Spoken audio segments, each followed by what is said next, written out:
excusando a dos personas que tendrían que estar aquí.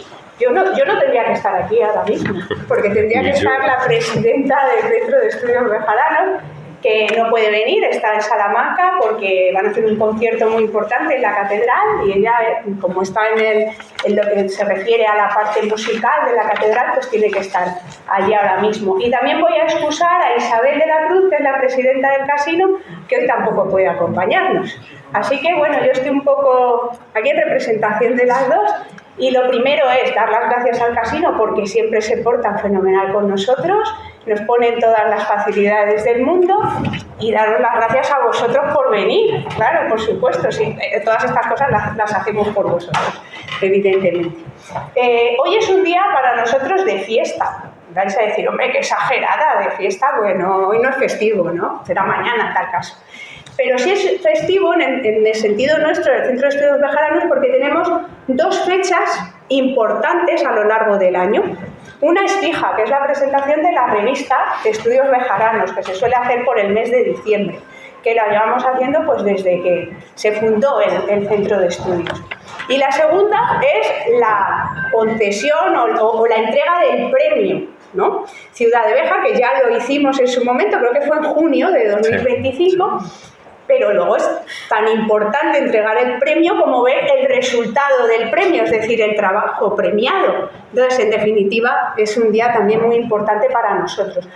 Se han entregado a lo largo de estos años, desde el año 94, que se empezó a convocar el premio, en 9 ocasiones. Y si miráis el libro vais a decir, pero si son 10 libros, pues resulta que es que un año se entregó a 2 autores a la vez. Entonces, por eso son 10 libros. Los temas en los que se ha premiado son muy distintos. El Corpus en Béjar, la emigración de Béjar a principios del siglo XX, el escultor Francisco González Macías, Béjar en el siglo XX, la Gran Huelga, el Buen Duque, la muerte del Buen Duque. ¿Qué más? Estoy hablando de memoria, a ver si no se me olvida ninguno.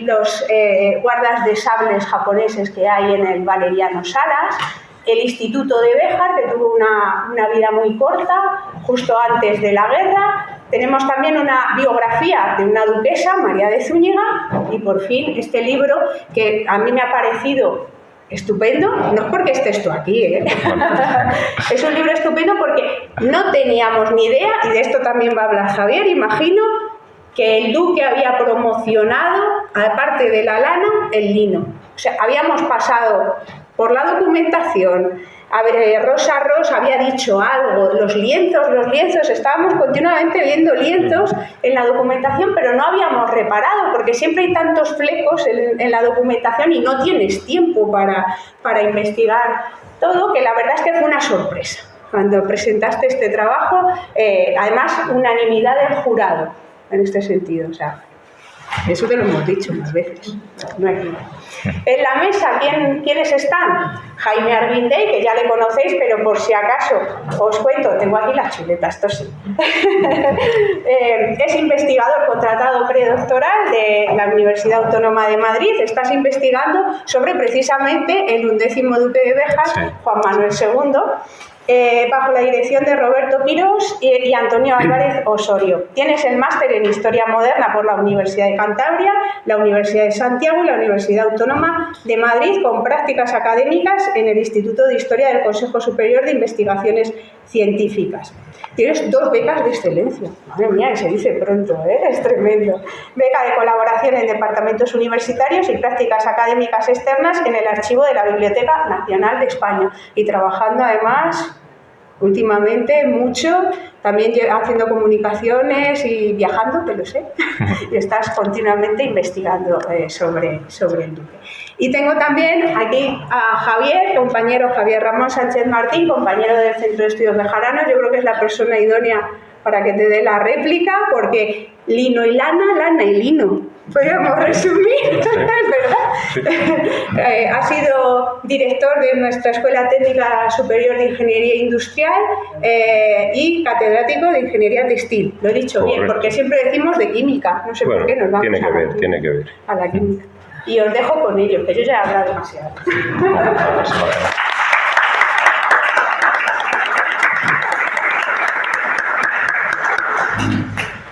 Bueno, pues empiezo yo, que tampoco me tocaba estar aquí, porque el que le iba a presentar era otro, pero bueno, para mí es una gran satisfacción presentar a Jaime, entre otras cosas, pues también no solo por su personalidad, que yo creo que está suficientemente acreditada, sino también porque es mi especialidad, la textil, y lo ha sido toda mi vida. Entonces, pues para mí estoy muy francamente satisfecho de que, no de que haya fallado el presentador, sino de que me toque presentarlo a mí.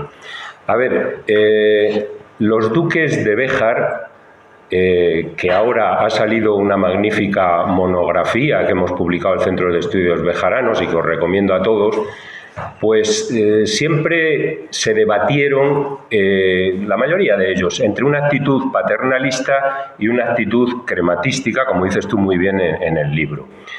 La paternalista era porque ellos, Béjar es una zona que nunca fue propicia para la agricultura. Hay aquí un valle que se llama Valle de las Huertas y luego en los pueblos de los alrededores sí, pero Béjar como tal, y piensen ustedes que en la Edad Media y posterior pues no era fácil ir a los pueblos, aunque traían frutas y todo esto, pero no era como ahora que en un momento estás aquí. Entonces, sí es cierto que lo que tenía Béjar muy bueno era el agua, que siempre se utilizó en la industria textil, sobre todo en el lavado de la lana, porque es un agua muy poco dura, es un agua blanda, no tiene prácticamente sales cálcicas y magnésicas, lo cual tiene su lado bueno y su lado malo. Su lado bueno es que para las operaciones textiles sirve muy bien, pero la dentadura de los de Béjar pues siempre ha andado un poco así, ha necesitado de dentistas. Y precisamente por eso, por no tener sales cálcicas y magnésicos. Luego había mucha leña, que también era fundamental, porque, por ejemplo, para lavar la lana había que tener temperaturas de 50 a 60 grados.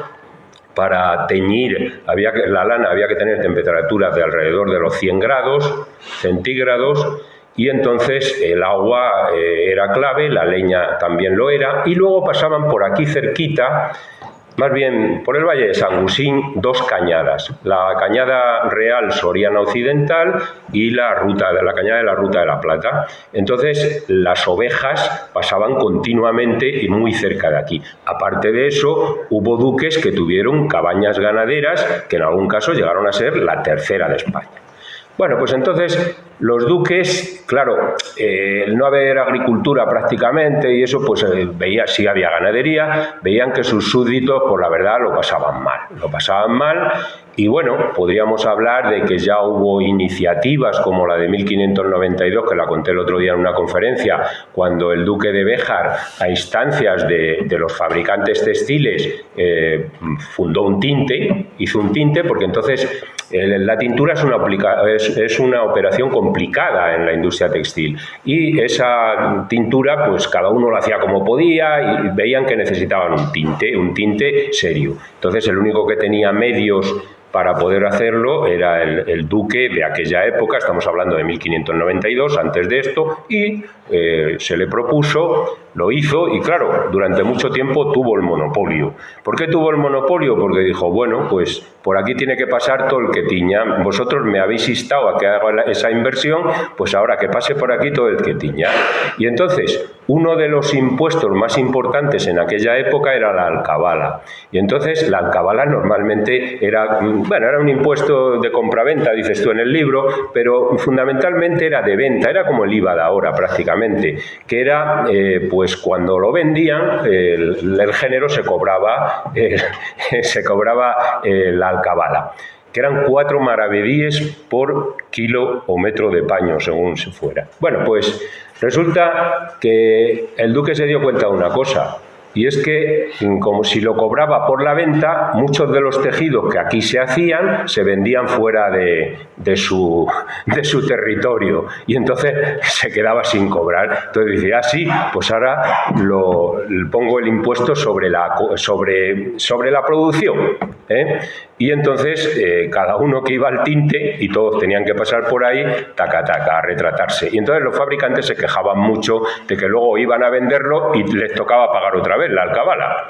Y entonces, pues, pero bueno, así fue la cosa. Bueno, pues Jaime Arguindey se refiere a otro duque muy posterior a este que estamos hablando, a Juan Manuel II, undécimo duque de Béjar, que además era hijo de Juan Manuel I, que fue un duque efímero, que estaba casado con María Alberta de Castro y Portugal, del cual hizo una magnífica monografía Carmen Cascón como discurso de entrada en el Centro de Estudios Bejaranos, y tuve el honor de hacer la contestación. Y bueno, pues murió muy joven en Buda, en lo que hoy es Budapest, en la parte alta, en Buda, luchando contra los turcos. Y el hijo, Juan Manuel II, pues fue todo lo contrario que su padre. El padre había sido un duque efímero y este fue un duque con una permanencia larguísima.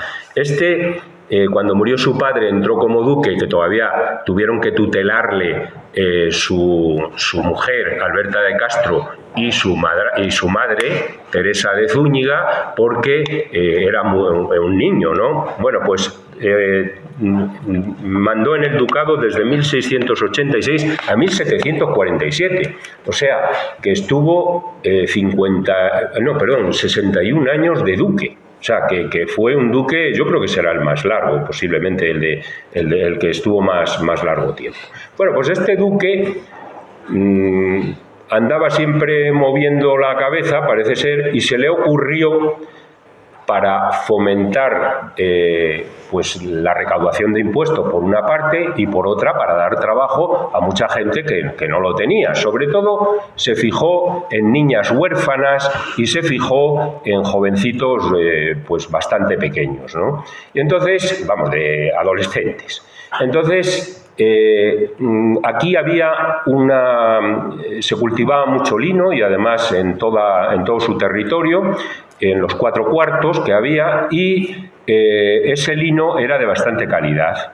Y además de eso, ese lino, con él se fabricaban pues lienzos de estopa fundamentalmente, que eran bastantes vastos, pues en algunos casos para ropa de cama, para ropa de ponerse, en fin, para varias utilidades en las que se hacen estos lienzos.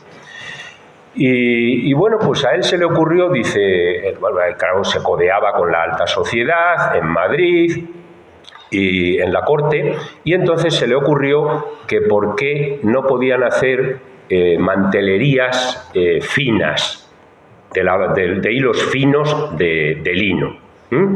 Y además de ser una alternativa a la lana, pues daba trabajo, ¿no? Entonces, así creó la fábrica de mantelería real alemanisca, que la creó en 1713, y solo duró 17 años, prácticamente, hasta 1730. La idea fue muy buena, desde luego, porque creó puestos de trabajo en jovencitas de unos 16 años para que aprendiesen a hilar el lino en los tornos de hilar. Mirad, en la tecnología que había entonces, eso es la rueca de hilar, que mucha gente se confunde. Entonces, las mujeres, con el vellón de lana, en ese caso que está ahí, pero con el lino era igual. El lino llevaba un proceso más complicado todavía que la lana.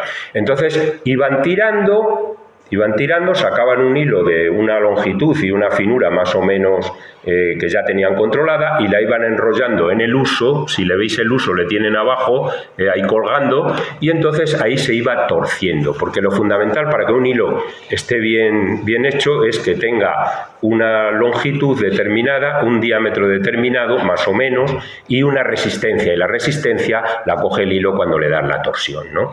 Bueno, pues en el caso de la rueca era así, y ese era lo que había antes. Bueno, pues llega el duque y se entera de que hay un avance tecnológico muy importante, que es el torno de hilar. Este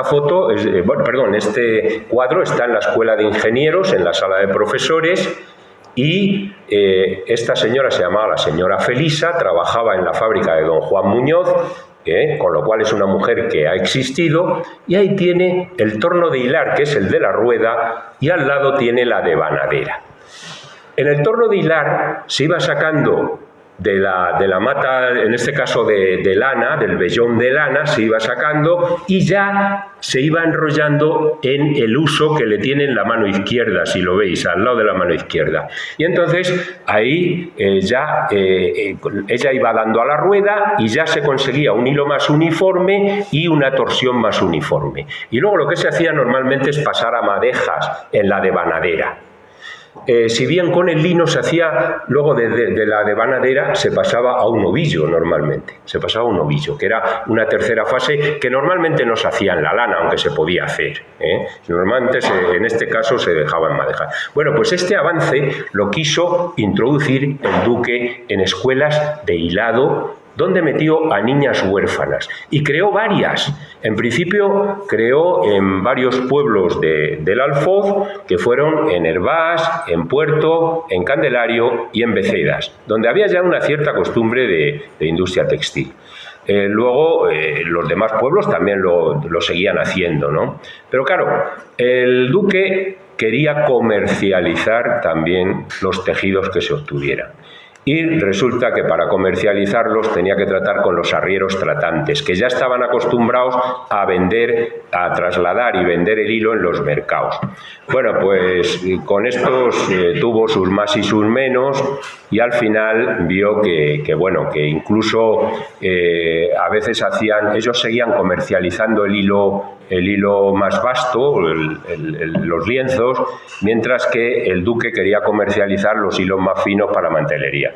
Pero claro, al final, ¿qué pasó? Pues que ellos, los tratantes arrieros, pues al final hicieron a pingo y a pango, y al final comercializaban unos y comercializaban los otros, con lo cual le hacían la competencia al duque. No pudo controlar el comercio, hasta donde yo sé. Jaime no lo puede, y esa fue una de las causas por la que esto se hundió. Luego también porque fue muy costoso mantener esas fábricas de hilado, donde les daban incluso la comida, porque en aquellos tiempos pues estaba la cosa mal, pues era también oneroso.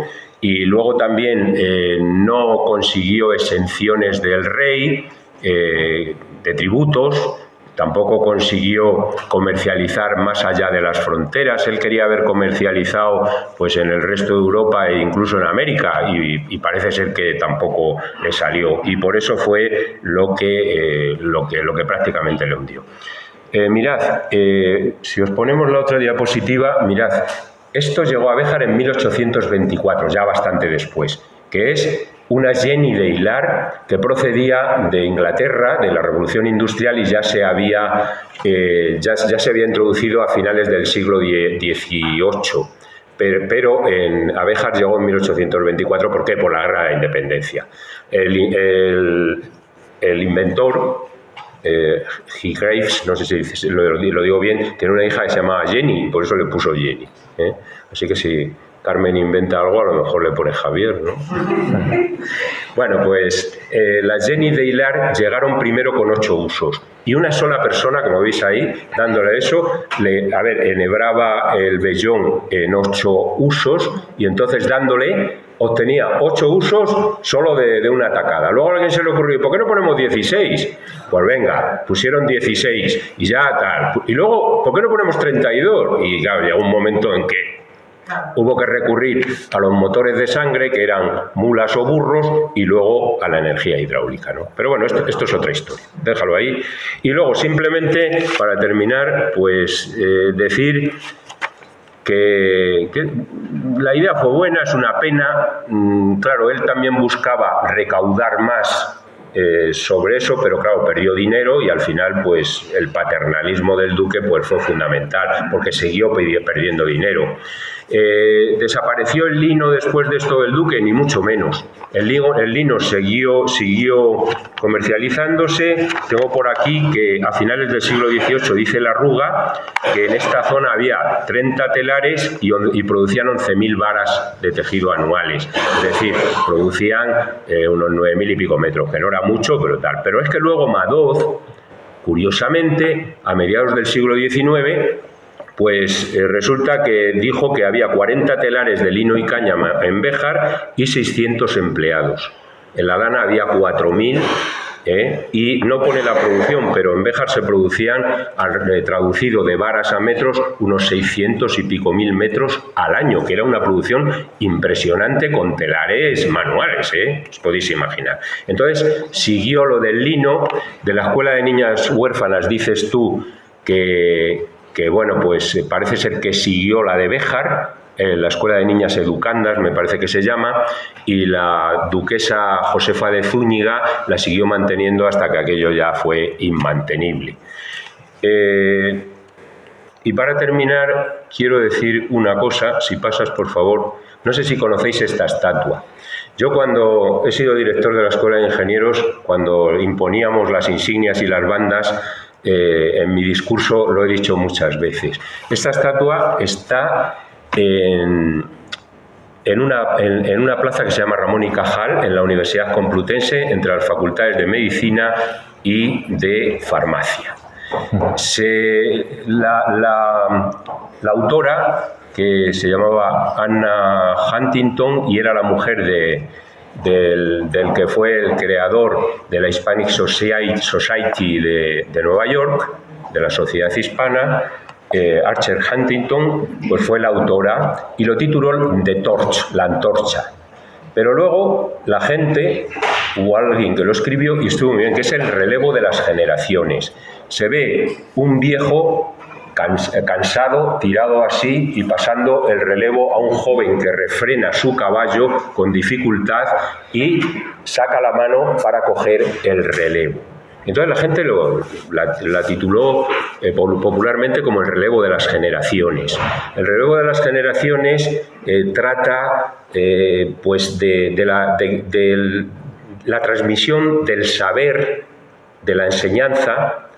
Por eso se pensó para el retiro y se puso aquí, porque era eso, y porque estaba en una universidad, la Complutense, ¿no? Y parecía más adecuado que hablase del relevo de las generaciones. Pues bueno, afortunadamente las generaciones se van renovando. Nosotros, cuando le dimos el premio a Jaime, nos quedamos todos sorprendidos de la juventud que tenía y de la madurez para haber escrito un libro como el que tenemos aquí. Yo me quedé, claro, yo lo leí sin saber ni quién era, bajo plica, ni qué es. Y digo, este libro está muy bien. Y en mi informe, desde luego, que le tengo aquí, ponía, se merece el premio, y decía más cosas, ¿no?, sobre la seriedad. Yo creo que has hecho un gran trabajo, Jaime, y que desde luego las generaciones se van renovando, tú vas sustituyendo a historiadores que, bueno, ya van entregando el testigo, y esperamos mucho de ti y de tu generación. Muchas gracias.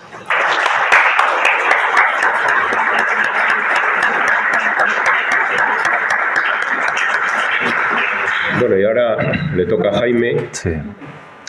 Que es el que verdaderamente hemos venido a escuchar. Bueno, pues muchísimas gracias, muy buenas tardes a todos. Lo que me gustaría hacer, por supuesto, en primer lugar es agradecer, ¿no?, a todos los presentes su asistencia aquí, el acompañarnos hoy, dar las gracias al Centro de Estudios Bejaranos, de nuevo por la concesión del premio y ahora otra vez por la edición del libro, que la verdad es que es magnífica, ¿no? El formato es precioso, el papel es muy bueno y estoy encantado. Dar las gracias también al Casino Obrero de Béjar por acogernos hoy aquí en este sitio privilegiado, un mes después de lo inicialmente previsto, pero que por fin tiene lugar, ¿no?, para la presentación de este libro sobre historia socioeconómica, sobre historia industrial de nuestra comarca, ¿no?, sobre la industria del lino en Béjar durante el 700, durante el siglo XVIII, cuyo argumento principal es la intención, ¿no?, de este 11 duque de Béjar, don Juan Manuel II, de hacerse señor del lino, porque esta manufactura no es un invento suyo, esta manufactura del lino, sino que tiene un largo recorrido en la comarca.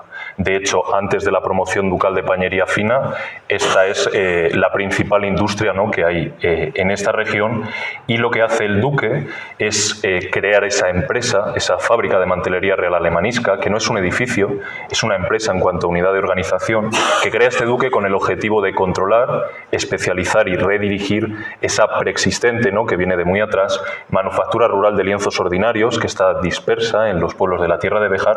Una de las cosas más curiosas, manteniendo fundamentalmente su dispersión geográfica, ¿no?, para que pase a la elaboración de lienzos finos de mayor calidad y comercializarlos en mercados de lujo, ¿no? Por tanto, su intención no es inventar nada, ¿no?, sino adueñarse, ¿no?, de lo que ya funciona, ¿no?, y está comprobado que va bien, ¿no?, que sirve. Entonces, por tanto, es ese señor jurisdiccional que quiere hacerse dueño, que quiere apropiarse, que quiere controlar, que quiere señorear esa manufactura rural del lino que están trabajando sus vasallos, ¿no? Hacerse señor del lino. No es por el Señor de los Anillos, ¿no?, que siempre me ha gustado mucho el título, aunque realmente el concepto al que refiere, ¿no?, pues es el mismo, ¿no? Así que lo que me gustaría hacer hoy aquí brevemente, tampoco me quiero extender mucho a la hora de hablar, es más que comentar un poco el contenido, hablar un poco de dos puntos. Esto es la estructura del libro y ilustrar un poco, mostrar las fuentes documentales, esto es las bases, ¿no?, sobre las que se sustenta, ¿no? En primer lugar, hablando sobre la estructura, el libro está articulado, son 3 apartados, pero está articulado sobre 2 ejes, 2 bloques, que son 2 diferentes perspectivas de análisis, que buscan ver las 2 caras de una misma moneda, que es esa industria rural del lino, ¿no? Se busca ver, analizarlo desde arriba y también desde abajo. Así, el primer bloque lo que pretende hacer es estudiar esa empresa del duque, ¿no?, esa fábrica de mantelería real alemanisca, la acción señorial desde la casa ducal para controlarlo, ¿no? Viendo primero el marco de actuación del duque, no solo revisando sus motivaciones, ¿no?, porque no interesa solamente saber qué hace el duque, sino realmente comprender, explicar, ¿no?, saber explicar por qué lo hace, ¿no?, el duque. También la acción que toma el duque para especializar esa producción. Esto es para mejorar, ¿no?, para que pase de lienzos ordinarios a lienzos finos de mayor calidad, que lo hace mediante la contratación de artesanos extranjeros y el establecimiento de una serie de escuelas de hilado. Y finalmente, en este apartado, ver los resultados de la empresa, ¿no?, donde se pueden ver incluso algunas proyecciones ultramarinas, ¿no?, estos lienzos bejaranos que el duque habría querido vender no solo en América, sino también incluso en Asia, ¿no?, además de en Europa y demás. Y luego la segunda parte del trabajo comprende los bloques 2 y 3 y lo que busca es analizar esta industria desde abajo, ¿no? Es decir, viendo esa manufactura rural que ya existía, que tiene largo recorrido, que viene de antes, sobre la que se desarrolla la fábrica intentando controlarla, ¿no? Otra cosa es que lo consiga. Al final, una de las conclusiones del libro es que el duque no consigue ser señor del lino, ¿no? Y ver, ¿no?, en este apartado esa manufactura rural que luego tiene continuidad en el tiempo. No desaparece con la fábrica, sino que sigue existiendo y llega incluso muy tímidamente hasta el siglo XX, pero acaba perdiendo fuerza a finales del XVIII. Y en este segundo eje, ¿no?, lo primero que se ha querido hacer es una radiografía de la manufactura y comercialización de lienzos en todo el Ducado de Béjar, queriendo ver cómo estaban articulados esos circuitos del lino y prestando especial atención a esos 4 pueblos que señala el duque en las ordenanzas de la fábrica para ir a poner telares de lienzos, que son Hervás, Candelario, Becedas y Puerto, ¿no? Aunque estos no son los únicos pueblos que se tratan en el libro, ¿no? Realmente todos los pueblos que eran parte del antiguo Ducado de Béjar, incluso otros de otras jurisdicciones, como por ejemplo Lagunilla del Marquesado de Montemayor, Baños, que estaba partido en 2 jurisdicciones, por eso tenía 2 ayuntamientos y 2 iglesias, un caso interesantísimo, o Cantagallo, ¿no?, donde hay por ejemplo una escuela de hilado en la que está trabajando una maestra irlandesa en la década de 1730, ¿no? Y entonces, luego, en ese tercer bloque, lo que se ha querido hacer es un estudio a partir del caso particular de la tierra de Béjar, ¿no?, donde se habría concentrado esta industria finalmente, que es Puerto, donde funcionan unos 130 telares de lienzos, produciendo para el comercio en los años de la fábrica, ¿no? Pero tampoco a un nivel descriptivo, sino el objetivo ha sido, por lo menos he intentado, ¿no? Querer ver el funcionamiento, dinámicas y evolución de esta manufactura, buscando siempre el diálogo, ¿no? Entre empresa ducal y manufactura rural. No solo para describirlo, sino para comprender realmente también por qué fracasa el duque, por qué se encuentran prácticas de ocultación fiscal, o otra de las que son las conclusiones del trabajo, y es que el duque no consigue ser señor del lino porque ya hay unos señores del lino. Porque hay una preexistente manufactura rural alrededor de la que ya funciona lógicamente un preexistente comercio, ¿no? Y estos tratantes comerciantes, que son pues de un nivel mediano, no son grandísimos mercaderes y demás, no se van a apartar y van a resistir esa intervención ducal y van a seguir trabajando, ¿no? Y bueno, ¿no? Esto todo a un nivel mucho más condicionado lógicamente por la naturaleza de las fuentes documentales disponibles, a un nivel mucho más cualitativo que cuantitativo. Y este es el otro punto que me gustaría comentar, ¿no? Ilustrar un poco, y son las fuentes sobre las que se basa el trabajo, ¿no? Esos documentos que se van referenciando en las notas a pie de página a lo largo del texto y que son realmente los pilares, los cimientos, ¿no? Sobre los que se sustenta. Porque esta industria del lino es algo muy cotidiano. No aparece en las grandes crónicas de los reyes, no es una gran gesta de armas, ¿no? Que se quiera registrar para la eternidad, sino que para estas gentes, en muchos casos, muchos de nuestros antepasados, ¿no? Era su día a día, ¿no? Uno de los ejes de la economía y vida comarcal. Entonces, para poder reconstruirlo, pues hay todo un trabajo de investigación, como a mí me gusta decir siempre, un trabajo al final de criminalística, ¿no? Porque es ir buscando y encontrando esas diferentes pistas, huellas que nos ha dejado ese pasado y conectarlas.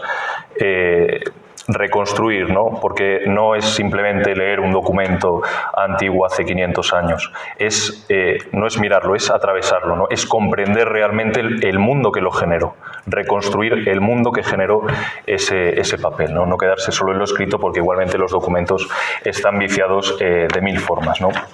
Entonces, tampoco hay una documentación específica sobre esta industria. Esto es, tú no vas a un archivo y te dicen, pues tenemos estas 5 cajas con libros sobre la industria del lino. No. Diría ojalá, pero casi prefiero que no, porque así ha sido mucho más divertido, ¿no? Ha habido que ir buscando pistas sobre esta industria en documentación de muy diferente naturaleza, ¿no? De muy diferente tipología. Y entonces solamente pues, me gustaría enseñar brevemente alguna de estas. Uno de los documentos fundamentales de todo este trabajo, sin duda, son las ordenanzas de la fábrica, porque realmente es lo que da cuerpo a toda la acción del duque. Yo empiezo estudiando la manufactura rural. Yo empiezo encontrándome en los pueblos una serie de tejedores, de tratantes, de lienzos en unas cantidades significativas, y veo que además no estaba estudiado. Y luego empiezo a encontrar diferentes documentos de la Casa Ducal, como pueden ser contratos o cartas con referencias al lino, y es realmente el estudio de estas ordenanzas lo que da cuerpo, lo que da significado a todas esas referencias sueltas, ¿no? Las cartas, ¿no? La correspondencia, especialmente sobre administración señorial, entre el duque y sus diferentes criados, ¿no? Incluso desde una de las maestras de las escuelas, ¿no? Como esta de la derecha, no se ve, pero bueno, esta es la firma del duque, ¿no? En la carta de la izquierda, es una carta a su contador y demás. Libros de cuentas. No se dispone de los libros de cuentas de la fábrica, ojalá, ni de los de las escuelas, pero sí que otros, como los de la tesorería ducal, son muy interesantes, porque, por ejemplo, está la asignación de salarios a los encargados de la fábrica, o más a la hora de estudiar esa manufactura rural en los pueblos, las fuentes documentales fiscales, como puede ser el catastro de Ensenada, ¿no? Una magna averiguación fiscal que se hace para implantar una única contribución que sustituya una mirada de tributos, y aquí pues han sido muy útiles, por ejemplo, las respuestas generales, las respuestas que se hacen en todos los pueblos a un interrogatorio, las declaraciones individuales, las respuestas particulares de cada uno de los vecinos, ¿no? Como por ejemplo para ver de estos comerciantes, de estos tratantes, o las comprobaciones que se hacen en la década de 1760, que son bastante menos conocidas, no muy fiables a nivel de ganancias cuantitativo por prácticas de ocultación fiscal muy evidentes, pero que sí que añaden detalles cualitativos de interés. O protocolos notariales, escrituras de estas personas cuando iban ante el notario, ante el escribano. Por ejemplo, los inventarios de bienes post-mortem. Cuando fallecía alguien, de cara, por ejemplo, a repartos de herencia, se hacía un registro de todos sus bienes, no solo los inmuebles, también los muebles. Y ahí aparecen pues telares o los géneros de lienzos que se están produciendo, ¿no? Para el comercio, que son fundamentalmente ropa de cama, de mesa y de vestir. Pleitos, la documentación de juicios, seguidos en tribunales tanto señoriales como reales. Además, en este sentido, bueno, primero decir que ninguno relacionado directamente con la industria del lino. Curiosamente sí que encontré un pleito sobre el riego de Linares, pero tampoco aportaba nada relevante. Y en pleitos que no tienen nada que ver sí que aparecen detalles como, por ejemplo, bienes embargados o los tratantes que van a ferias y demás. Y en este sentido también ha sido muy interesante la toponimia local, ¿no? Porque, por ejemplo, en el puerto de Montaña hay un sitio al que todavía hoy se conoce como la Peña de los Ladrones. Entonces, siguiendo esta pista, he buscado y podido encontrar pleitos contra bandoleros, ¿no?, que actuaron en la comarca, en los que aparecen detalles del interés de esta investigación. Fuentes geográficas, como respuestas al interrogatorio de un geógrafo de los pueblos. Los libros de acuerdos de ayuntamientos cuando se han conservado, como los de Béjar y de Hervás, o fuentes documentales parroquiales, ¿no? Partidas sacramentales, de bautismo, matrimonio, defunción, para desentrañar, entre otras cosas, las relaciones entre los diferentes actores como los comerciantes, ¿no? Por ejemplo, esto de aquí, de la izquierda, es una partida de matrimonio entre un tratante de Hervás y una mujer de Puerto, también de una familia de negociantes de lino, y no es una boda por amor, ni siquiera está presente en su matrimonio, es una boda por poderes. Va un procurador, ¿no? Están forjando alianzas matrimoniales entre gente que les interesa, entre comerciantes y demás. O, por ejemplo, partidas de defunción como para descubrir, por ejemplo, jornaleros portugueses que venían a trabajar en los años de mayor actividad en la manufactura del lino.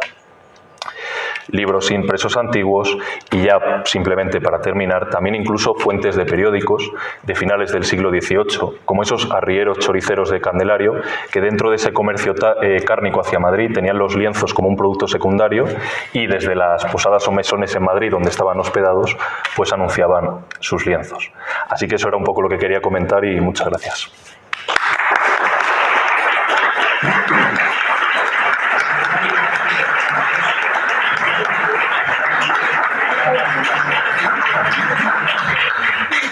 Bueno, pues, turno de preguntas. Venga, ánimo. Voy a preguntar por ahí al fondo. ¿Estaba para mantelerías? ¿No era para mantelerías? Sí. No, era para más géneros de lienzos. Al duque lo que más le interesa son las mantelerías. Aunque luego, por ejemplo, también las camisas se utilizan para las escuelas o demás, o se hacen, por ejemplo, también para altares de iglesias de otros señoríos, porque el duque no es solo duque de Béjar, sino que también es señor de Burguillos, de Capilla, en ahora Badajoz, y hace allí los altares de las iglesias con linos de esta fábrica. Y luego lo que se encuentra en los inventarios de bienes post-mortem es eso, no solo son mantelerías, sino que son ropa de cama, ropa de mesa y ropa de vestir. Esto es ropa de cama, por ejemplo, sábanas. Una de las claves para identificar, para separar lo que es el ajuar doméstico de lo que está dirigido al comercio es la cantidad, ¿no? Que superan con creces pues, lo necesario para el consumo familiar. Por ejemplo, nadie necesita en su casa 300 sábanas, ¿no? Me refiero, y se encuentra a veces en esos inventarios. Y como digo, también ropa de mesa, manteles y servilletas, y ropa de vestir, camisas o calzoncillos incluso y demás. Muchas gracias. Sí. Sí. ¿Por qué se te ocurrió hacer esto? ¿Cómo?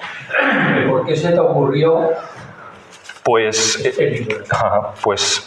realmente uno, como historiador, no investiga lo que quiere, sino investiga lo que hay. En el sentido, me refiero, puedes elegir realmente, pero yo me lo encuentro. Yo no digo quiero estudiar la industria del lino. Todo nace además de un trabajo de la carrera. A lo mejor me extiendo un poco, ¿no? Que era comparar entre la evolución en una población entre dos fuentes, entre las relaciones topográficas de Felipe II y el catastro de Ensenada. aquí en la zona de Béjar no se hicieron las relaciones topográficas de Felipe II y hice el trabajo sobre el Toboso, por Dulcinea del Toboso, del Quijote y demás, pues me pareció curioso y tal, pero aún así decidí pues mirar el catastro de Ensenada, de Béjar y pueblos de la comarca y demás.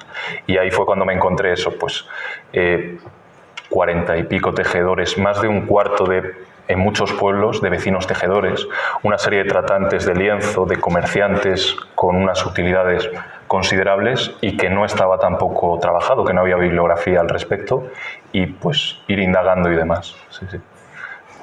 Al final los temas, eso, te los encuentras, ¿no? En el archivo y demás, documentación. Sí. Además, pues digo yo, creo que es en Puerto donde hay un arroyo que tiene un nombre, ¿cómo se llama? El Matasanos. El Matasanos. Justo.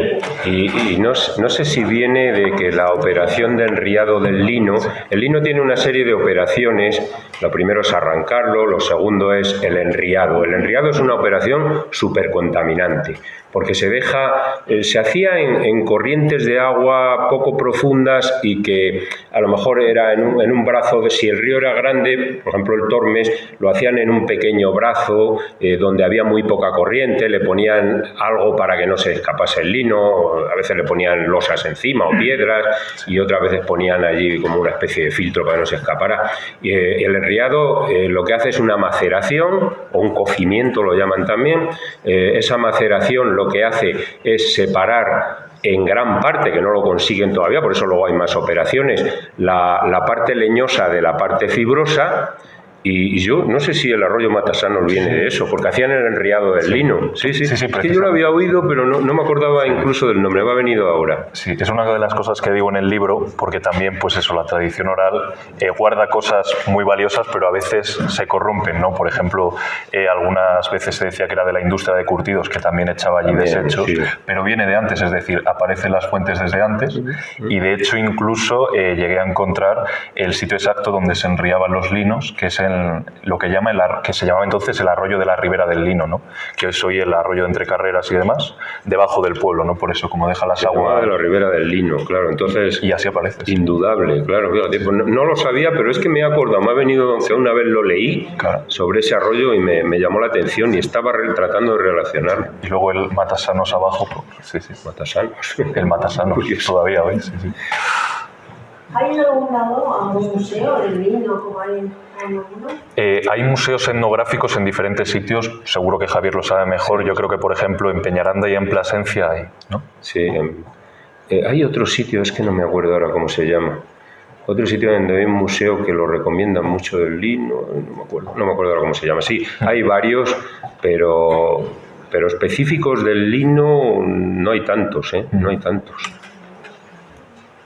Más cosas. Es que no me acuerdo del pueblo ahora que también suena Peñaranda. Está por aquí, por Salamanca. Peñaranda. Y en Peñaranda sí, Peñaranda también. Ya has dicho que el cultivo del vino se hace aquí. O sea, que va asociado la producción de la materia prima con el lugar, ¿no? Sí, claro, de hecho... Que no hay transporte, sino que o hay poca distancia, digamos, ¿no? Sí. Claro, esa también es una de las cosas que todavía hoy a muchas de las fincas aquí en esta zona se les llama linares, aunque no se cultive lino, porque ha quedado el nombre y a las fincas se les sigue llamando linares, ¿no? Y de hecho también en las zonas más fértiles de los pueblos, buscando en prácticamente todos los términos municipales, hay zonas que tienen referencias que se llaman, por ejemplo, en Puerto los linarejos, o linarejos, sí. Normalmente pues eso, en las zonas más fértiles, y esa es también una de las preocupaciones del duque, ¿no? Porque él le interesa tanto desde una mentalidad paternalista dar trabajo a sus vasallos como cobrarles los impuestos correspondientes. Y esa es una de las cosas que se ve también al estudiar la manufactura rural, que si se estudiara solo lo que hace el duque quedaría incompleto el estudio, ¿no? Por no ver esa respuesta territorial, y es que los circuitos del lino son muy amplios, hay una serie de redes industriales que emplean a miles de personas, el Marquesado de Montemayor del Río también, el Realengo de Plasencia al sur, por lo menos hasta Casas del Monte hacia el sur he podido comentar que efectivamente se movía el lino en esta misma red, también en la Sierra de Francia, en el Jerte también hay que estudiar más, incluso por la zona de Granadilla y tal, y el duque lo que quiere sobre todo es que sea todo el lino dentro del propio ducado. por esas redes en parte extrañas a la jurisdicción, quiere rearticular toda esa persistente manufactura rural y meterla dentro de su señorío, y bien vigilada, que esa es otra cosa, ¿no? Porque pone como encargados de la empresa a precisamente los encargados de cobrar el tributo que quiere aumentar la alcabala, ¿no? Integra supervisión de la producción con reforzamiento fiscal. Sí, sí. Y él trata incluso de controlar desde el cultivo, ¿no? Porque Sí. he leído de que quería que los flamencos que trajo trataran también de enseñarles cómo lo cultivaban. Eso, o sea, que trataba de controlar todo. Todo el proceso, desde la misma agricultura hasta recibir luego todos los géneros. Y claro, es que es un proceso muy complejo. Por ejemplo, pues no basta solamente con cultivar la fibra y ya se puede hilar. Hay que enriarlo también, hay que macharlo. Por eso en Puerto los pollos o polletes de piedra se llaman machaderos. Yo de pequeño lo preguntaba siempre, a mí me lo dijo mi tío Santi. Me refiero, porque yo preguntaba siempre, ¿y por qué se llaman machaderos y demás? ¿Para machar o machacar el lino? Sí, ahí van separando la parte leñosa que quedaba todavía. Y además uno de los flamencos que trae el duque, ¿no?, de Flandes, de estos belgas, no lo trae como maestro tejedor, sino precisamente para perfeccionar todas esas labores desde la agricultura, de machar, de empozar y demás. Y luego también a las mujeres de los flamencos también le dieron trabajo. Me he encontrado, que lo he apuntado aquí, una tal Paula Seutén, Sí. que era la mujer de Juan Tiri. Juan Tiri estuvo aquí trabajando en la lanería, en Béjar. Vino como flamenco para trabajar en la industria lanera, pero se ve que también sabían del lino. Sí. Bueno, me llamó la atención eso. Y luego he compartido, viendo todo esto y preparando un poco esto, he compartido en Facebook un vídeo que hay sobre el proceso del tratado del lino. A ver, yo sabía bien que el lino se suele blanquear, porque es una fibra pues marronácea y tal, y entonces se suele blanquear. Entonces, una forma muy curiosa que decía la señora, que se hacía desde muy antiguamente, que es que le ponían en agua caliente, le ponían un cedazo y le echaban ceniza.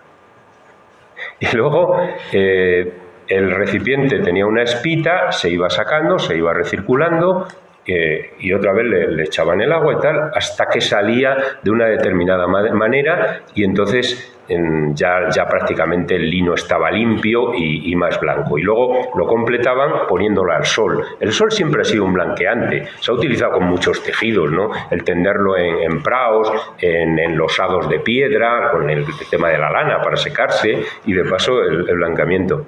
Entonces el tema del blanqueado lo hacían las mismas mujeres, pero la tintura me queda, citas por ahí el palo campeche, que era un colorante natural procedente de Brasil, pero no hablan, no sé que si lo teñirían, no le teñirían. No he encontrado más referencias. Yo es que posiblemente en aquella época no lo tiñeran, porque la lana sí. A ver, una de las operaciones de mayor valor añadido de los tejidos es el teñirlos, el que sean de colores, todos entendemos eso, pero yo creo que algo tenía que haber. O sea, ellos deberían teñir en determinados casos, porque la referencia esa que pones tú, que has encontrado del palo campeche, eso era para teñir.